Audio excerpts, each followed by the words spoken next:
Hello, and welcome to MyNG Connect, National Geographic Learning's online support system for world cultures and geography. Today we're going to be looking at an overview of all of the different features that you can come to expect from MyNG Connect. Let's begin with the carousel that you are looking at right now at the top of the home screen.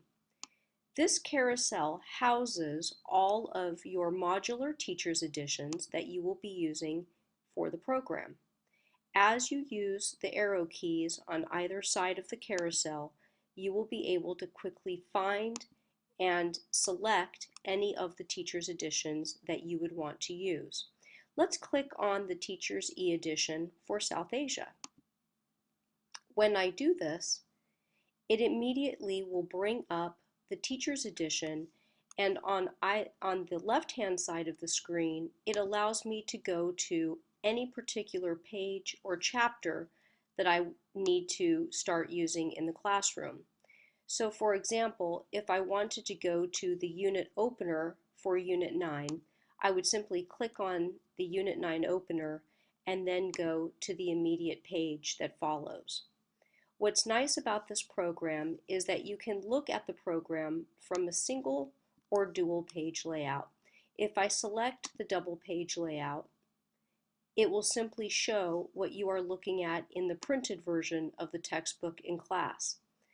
The other thing that's really nice about this program is that you can enlarge the teacher's editions and student editions as you see fit. This is especially helpful if you are using this from a projection device and you want to zero in on a particular aspect of the page.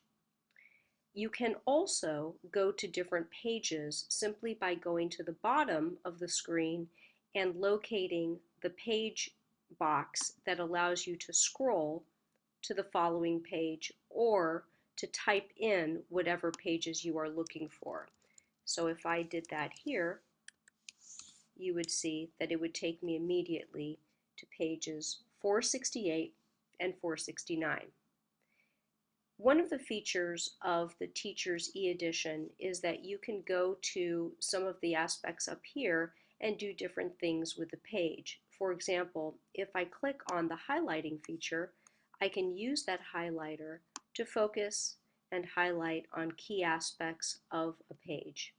I can also take notes with my virtual post-it note by doing the same thing. I would click on the post-it note and the post-it note would come up for me, and then I would be able to use this post-it note right on the page. Show this picture or map on Friday. And now when I click on this post-it note, it will allow me to put it anywhere on the page as a reminder for myself or for whoever's using this program, and the note will come up for them. All of these features are permanently there for you until you decide to erase them on your own. If I go to the student text, you will notice that the student text allows me to go into all of the different things that the student sees. One of the things that's really great about this program online is that you can also search right on the page. So for example, if I wanted to type in a particular keyword or reference that was being made right on the page, like let's type in South Asia water systems, I would be able to click on all of the different results here that are referenced around South Asia water systems. What's nice about this is that students don't have to go to separate websites to find the different pieces of information that they're looking for with respect to what you're teaching in class. If I go back to the home page, some of the other things that I'd like to point out for you are down below the carousel. So here are your interactive whiteboard activities. What's nice about this is that when you have signed on using your respective whiteboard device, you can pick up all of the lessons in either Smart or Promethean mode for this chapter. There are map projections, there are landforms, physical maps, all different types of natural resource maps that you can click on and you can start using immediately. In addition to that, at the very end, you'll find graphic organizers that allow you to pick them up, again, by whiteboard type, and that provide a resource tutorial for you on how to use and organize all of the different graphic organizers that come with the program. If we go back to the home page, directly to the right of the interactive whiteboard activities are all of my teacher resources. If I click on that box, what comes up for me on the left-hand side of the screen are all of the units that I'm teaching from. So if I click on a particular unit and then I click on that particular chapter in the unit, all of the resources that I need to use in class, like my core content presentations and my Blackline Masters, and even all of my assessment options will come up for that chapter. What's great about this is that you're able to find them all in one place and that you don't have to take any resources home with you if you have an internet connection at home. So for example, if I click on my core content presentations and then I click on the particular lesson that I'm teaching or want to teach from in class, those resources will come up for me here. And then simply all I would do is find the resource that I was looking for and download that to my computer, and it would be ready for me. The thing that I like about this program is that you're able to have options for all of the different resources. So up at the top, you can actually add some of these resources to student assignments. And by doing that, you would simply click on Add to Assignments, and then you would create the assignment from here by giving it a title. So Water Systems Sample, and then you would give it a brief description for the student, and then a start and a due date for that particular assignment. So if we assigned it on December 16th and we wanted it due 2 days later, we would simply put in the date and click Next. And then all of your students would appear on the left-hand side of the screen, and you would simply click on either all of the class or on some of the students that you wanted to receive the assignment, and then you would click Add, and then click Next. And then those lessons would appear, or whatever the resources were, would appear under the assignment page for that student, and you would simply save and close. And now that assignment is going to appear on the student side when they log in. And that's going to actually appear on their assignment box that's on the right-hand side of their screen when they log in. So that's one of the things that you can do with the teacher resources. There are also a myriad of maps and graphs that you can access directly from the MyNG Connect website. One of them is called an interactive map tool. And when you click on this interactive map tool, it takes you to the National Geographic Interactive Map Tool Data Lab. And what it allows you to do from here is layer different types of maps on top of one another. This is also accessible on the student website as well. So if you wanted to give this as a project or as an assignment for students to complete outside of the classroom, you certainly could do that. The way the students would do it, or you, is by simply clicking the region that you're working from, and then you would also select the type of mode that you want to view. For example, do you want to see a satellite view, a street view, an outline view, or what have you? So what's great about that is once you've selected the region and the mode, over on the left-hand side is where you can get into the details of how that map is going to appear. One of the things that you can do is you can go into the different systems like the water system, and you can pick up by simply clicking in the boxes if you want to see the summer sea surface temperature. And then on top of that, you can actually layer any earthquakes that would appear in that region, or any surface elevation that you want to find and make note of when you're looking at that particular area. Down below the physical systems are the human systems. So when you go into populations and culture, you can again go in and select on the left-hand side population density maps and even where major religions are found. You will notice that every time I click on a particular aspect of a map, on the right-hand side, it gives me a rubric to follow so that students know exactly what they are looking at when that map appears. On the side of these maps are different things that you can do with the maps. For example, there are themes that you can follow, there are drawing tools that you can use, and yes, there are even markers that students can use that they drag and drop onto the map. So for example, if there's a particular important air transportation site in that area, you would drag and drop the air transportation marker in that region and it would appear on that map. You can also do this for agricultural systems, human systems, and all different types of popular areas to note of a particular region.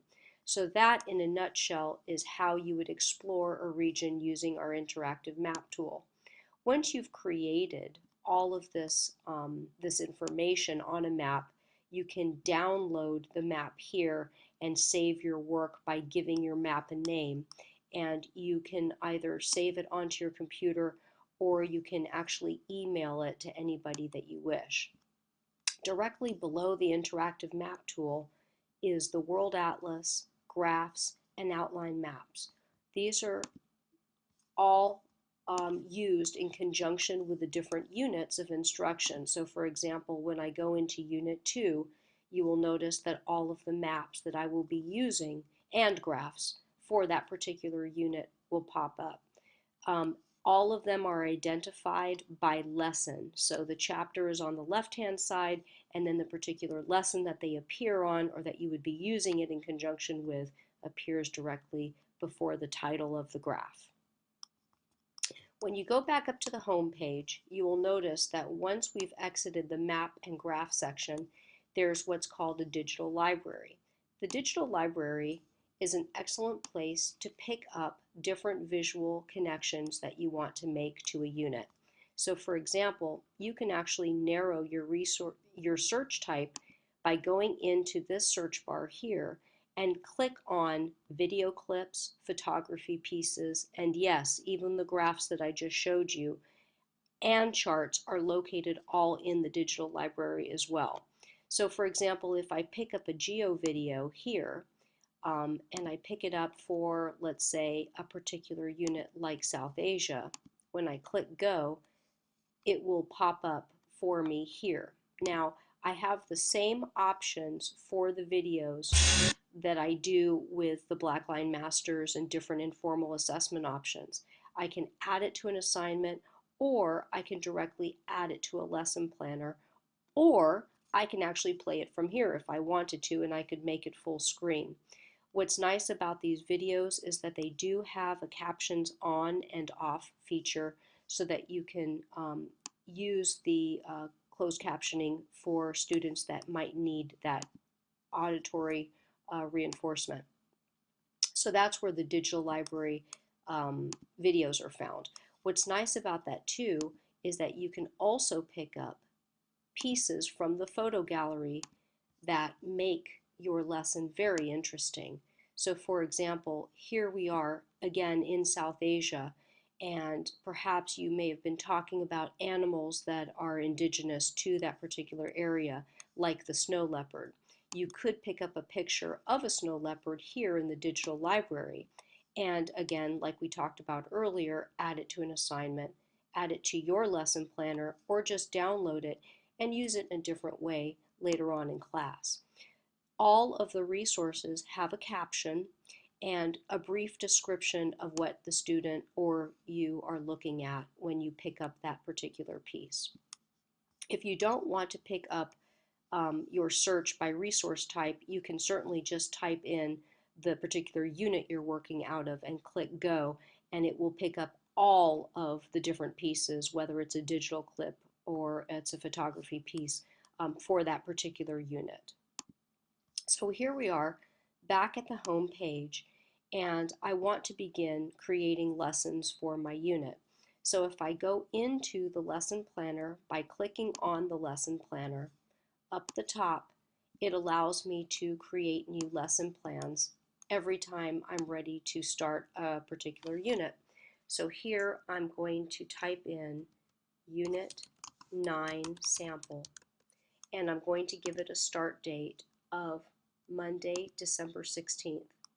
And I'll go down here and pick Unit 9, South Asia, and then click Continue. It always gives me two options to either choose a pre-made plan that will actually allow me to add or delete activities in that plan if I choose to, or to create a custom plan where I actually would build the entire plan on my own. What's nice about the pre-made plan, like I said, is that you can add or delete activities, so the majority of the time you would probably want to choose the pre-made plan and click Continue. I'm going to choose the year-long plan because that is how I teach the class, and click Save. It says that my lesson plan has been created, and here it is. Now, what's nice about the lesson planner is that when you go down into the lesson planner, you can start to move things around or delete or add activities. For example, if I click on a particular lesson, it gives me a brief description of the lesson, the duration, the approximate duration that it would take to teach the lesson, and where it's found in the teacher's edition. I can either remove it from here, I can print it, or I can change the date up here at the top. So if I don't want to teach it on December 19th, but I want to teach it on the 20th instead, I can do that by clicking on the 20th and clicking Save. Now my changes have been saved, and when I close out of this, that particular lesson has been moved to the 20th. You can also remove lessons by simply going to the red box and removing them from there as well. You will also notice that with the lesson planner, you can drag and drop, like I'm doing here, lessons into different days. So that in a nutshell is how you would pick up and create lessons for different units of instruction. Now, up at the top under the Actions button, there are 4 different choices that I have for creating kind of a more customized lesson plan, if you will. One of the things that I can do here is that I can manage events. And one of the things that I know that's going to happen on the 17th is that we are going to have an assembly. So I'm going to type in assembly, and what happens during an assembly is that I have to move all of my activities forward because I won't be able to teach on that day. So I click Save after I've typed in the event name, and when I cancel out of this, you'll notice that now all of my activities have been removed from December 17th and moved forward for me. If you do not want to keep this assembly day, or if something changes, you can simply go into the assembly day and remove it, and all of your lessons would revert back to Tuesday. Simply going back to the Actions button, I can also print and save plans from here as well. So all I would do is I would click on the Print or Save Plan option and select a time period that I wish to print. I'd like to start on December 16th, and I'm going to end on Friday, December 20th. You are able to choose a week at a glance, which is kind of a high-level view of your lesson plans, or a more detailed view of what your lesson plans entail. If I click on the detailed view and I click Preview, it is now going to create a detailed lesson plan for me to look at. You'll notice that it has a pretty complete header up at the top, and then you'll note as I go through the different lessons, it has the teacher links that are used for the lessons, the duration of the lessons, And if I had made any notes under these particular lessons, those notes would actually appear as well. So it is an all-in-one stop for you to be able to pick up not only notations, but the details around particular lessons that you are teaching in class. So let's go back to the home page and look at a couple of other aspects. One of the other aspects that makes MyNG Connect very unique is the tie or the bridge to other aspects of National Geographic. So here, when I click on Connect to NG, this is going to allow me to go to a variety of other places that make world cultures and geography come alive. Now, as you already know, the National Geographic Society has explorers in residence and emerging explorers that work all over the world in creating um, lots of different opportunities for students to learn about how the world and its culture is moving in different directions. So we have interviews with different types of explorers here for students and for you to pick up and listen to different interviews on what these particular activists and explorers are doing around the world right now. The other thing that makes this program very unique is when you click on the National Geographic Current Events tab, this is a tab that will tie into any social studies headlines that are being made around the world.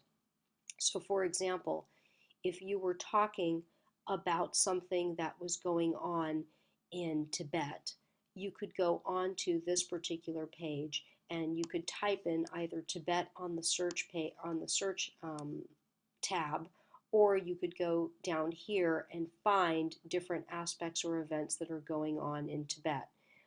We are studying Asia, so if I wanted to go into China's rover that is making headlines right now as we speak, I would simply click on that particular piece of news and it would take me to what China's moon rover is doing with respect to lunar landings. So this is a lot of information that you can use on a daily basis or even on a weekly basis to enhance the instruction that's going on in class. You can go into the research links that again are connected to the unit of instruction, and you can pick up different pieces of information, whether it's news stories or it's pieces of information from fact books. You would have actually excerpts from other organizations like the BBC, or as you can see here, the National Baseball Hall of Fame. All of these different sites that are offering information tying back to the unit of instruction can be found there under the research links that you were looking at with me earlier.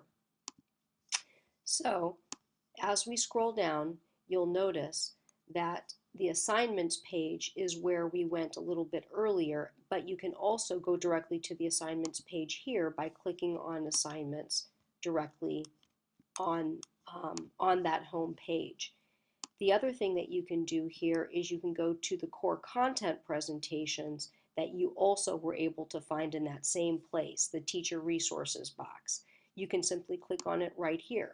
And those core content presentations, as you saw earlier, can be downloaded by lesson or added to a lesson planner, or as we saw earlier, added to a particular assignment that you want students to complete off of the internet.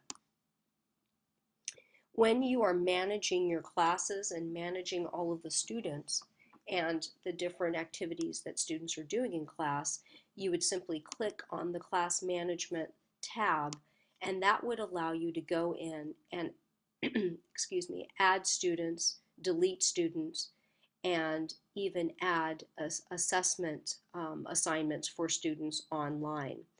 For additional information on how to roster students and how to add students and delete students, please access our user management console training that we are going to be offering under a separate module. so that you can get more in-depth information around that. If you have signed up or registered for assessment options online, this is where you would find the material. The assessment options are all formal section quizzes, on-level chapter tests that come in two levels, chapter test A and chapter test B. And then you're also going to be able to find it if you purchased the survey edition in Spanish as well. All of these are organized, as you can see on the left-hand side, by unit of instruction.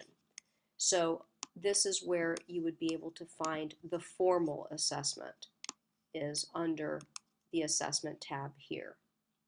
And then finally, when you are looking for additional options for professional development, you would simply click on the professional development tab, and all of the different on-demand training modules that we offer for world cultures and geography are found here. One of the modules that you might be interested in is a technology option where you can go in and you can access all different types of technology pieces and how to use those pieces in depth. And then also another tab here on active teaching options and how to differentiate instruction with respect to world cultures and geography. We keep adding to our professional development offerings, so if you keep looking, checking back here at this particular juncture, you'll be able to find different classes that are offered here as well. And so that, in a nutshell, is how you use the MyNG Connect system. I thank you for your time and have a great day.